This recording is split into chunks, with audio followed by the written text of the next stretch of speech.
Stephen, pronouns he, him, from Washington, who wants to talk about, it seems like atheism and theism, allyship against fundamentalism. But yeah, let's go ahead and chat with Stephen.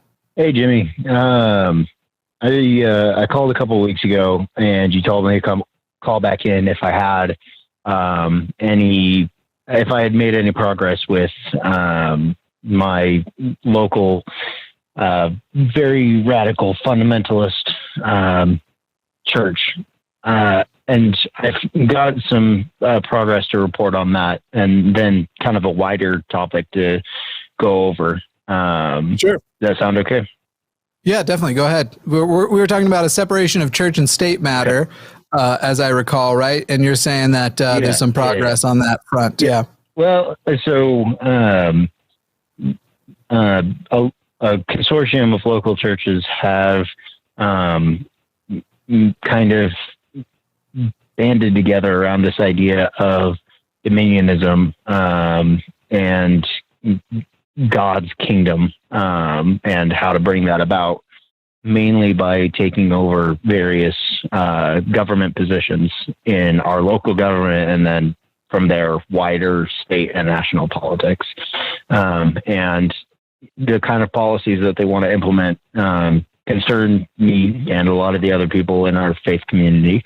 So something you had mentioned to me is trying to talk to them and just trying to approach the situation by maybe trying to convince them that that's not necessarily the best way to go about doing things, and showing them some of the potential harms around that. And I've made a little bit of progress there. The larger issue I'm having now is trying to create some kind of political movement to, in the short term, keep them from changing politics before changing too much of our local politics, before maybe I can talk some sense into them.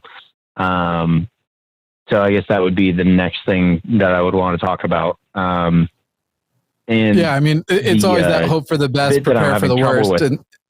And so if you've got a local group trying to go full Handmaid's Tale on the area, I definitely, yeah, it sounds smart to try and work in anticipation of something like that. But yeah, it sounds like you wanted to introduce the topic though here. Yes. So, the issue I'm having now, is I can have conversations with these people, and, I've made some inroads with them, and I'm comfortable being around them and being part of their community, and that's all good. But, trying to create bonds with other groups in my community that are against the policies that they want to implement.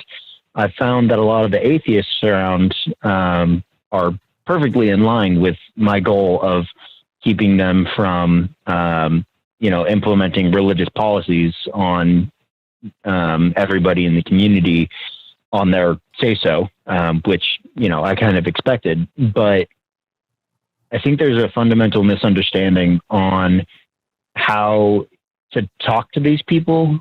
Like, you're not going to convince them that God's not real, and you're not going to convince them that the Bible's wrong. But you can try and bring them a little bit further away from some of the most fundamentalist and some of the most dangerous ideas that they have. And I've been struggling with my local atheist groups to kind of show them, like, look, the way to approach these people is not to tell them, hey, your God is wrong, and that's where your fight needs to be. Because that's never going to happen. You just need to work on them to show them that enforcing these ideas on everybody else via government and law is a flawed system. So I don't know if there's a way that maybe I could word it better, that you guys would have some insight on, given that you're part of that community, or what your thoughts on that might be. Well, I guess the first thing I would take exception with maybe is that you'll never change their mind. I think Jimmy and I are both evidence that at some point, some of the people will change their mind. I come from a Mennonite background, and if you're familiar with that at all, it's, just a couple of It's 50 years ahead of the Amish, basically. And I did come around. So that's not something to give up hope for. I would agree that en masse as a group, they're not all going to suddenly say, "Oh yeah, God's not real," and that. So, but just be still value having those conversations about God in individuals where you feel like there's an opening and some cracks. Boy, that's a tough one in terms of the government. I don't know, Jimmy. What are you thinking of in terms of policy? I mean, as far as like the community aspect of it goes too, like in the same way where you're saying like you're not going to convince them, and that's not going to be entirely true, like Paul said, and actually it might be effective for some people. On the same token, you're not going to convince a lot of atheists to turn off the atheism and try and come from a different approach, because there are some people. I see the value in what you're saying, and Stephen, I think as I recall, you're a more progressive kind of Christian, or at least just not in the fundamentalist realm, if I'm remembering right.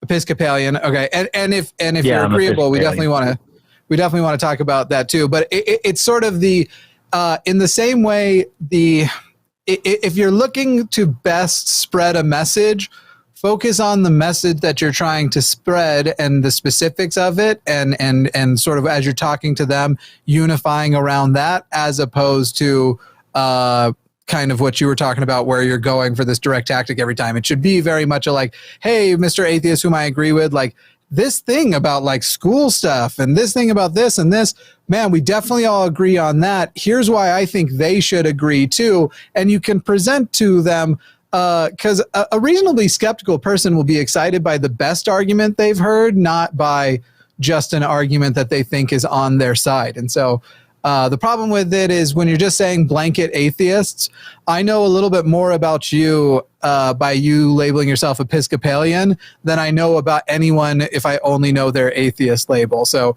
there are non-skeptical atheists. I'm sure there are even somehow atheists out there who don't believe in the separation of church and state, because every time I think it would be impossible for there to be an atheist in some camp, one of them reveals themselves at some point. So it's like even that. In fact, I would go so far as to say there is probably out there somebody who claims to be an atheist and believes in God, but has some bullshit reason why that doesn't make him not an atheist. It reminds me of the old that there are tweet atheists that who got think that Jesus rose from the dead. I have. Sure. I've seen some of those. So yeah. Did you ever see that?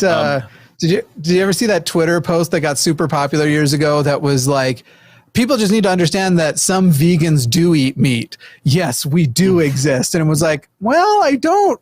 This seems to me. Or there was a person in my personal life that I had to get into it with, because they had said like, well, what really annoys me is that people think that just because I'm pro-life that I'm against other people getting abortions. And it's like, well, by definition, sure. If you say that's your label, that's how that label works. It's like friggin' the political positions don't have anything to do with what you would make as a personal choice. It's what you would set as policy. So anyway, Stephen, regarding the policy, I would kind of say, go ahead. Yeah, go ahead. I was just going to say, just as Jimmy said, you need to find some common ground with the atheists and show them that you have some common ground and you can work together on that. That's actually the strategy you are going to need against the fundamentalists as well. You are going to need to find some sliver of something that you can agree on is a general principle. And I don't know if it's as simple as saying, you know what, we wouldn't want the Quran taught in school. You know, you got to find some corner of something, because generally a fundamentalist will they're just assuming that if there's something religious happening in the government or at schools, that it's going to be Christian. Sometimes you can find that wedge by saying, well, doing the slippery slope thing, which I hate, but you can sometimes use it on a fundamentalist. Well, what if a bunch of Muslims get into town like they did in Europe and they take over, and then they have ability to use that to teach the Quran? Like, you're going to need to find common ground with both groups. And I know it's going to be really hard to find, but until you have that success, you'll just be shouting at each other. Yeah. And the slippery slope fallacy is one that's tricky, because there are times it's not a fallacy. If you can make reasonable predictive inferences at that point, it's kind of like, if I give one kid an ice cream cone in front of the rest of the kids in a classroom, the rest of the kids are going to want an ice cream cone. That's technically a slippery slope argument, but not necessarily fallacious. It's an interesting. And I guess in a way, it's a reductio ad absurdum. What I was suggesting as well, but it's actually not that absurd. It just would be to a fundamentalist. Yeah. And then Stephen, the other thing I would say is if anything successfully passes, this is what organizations like Freedom from Religion exist for.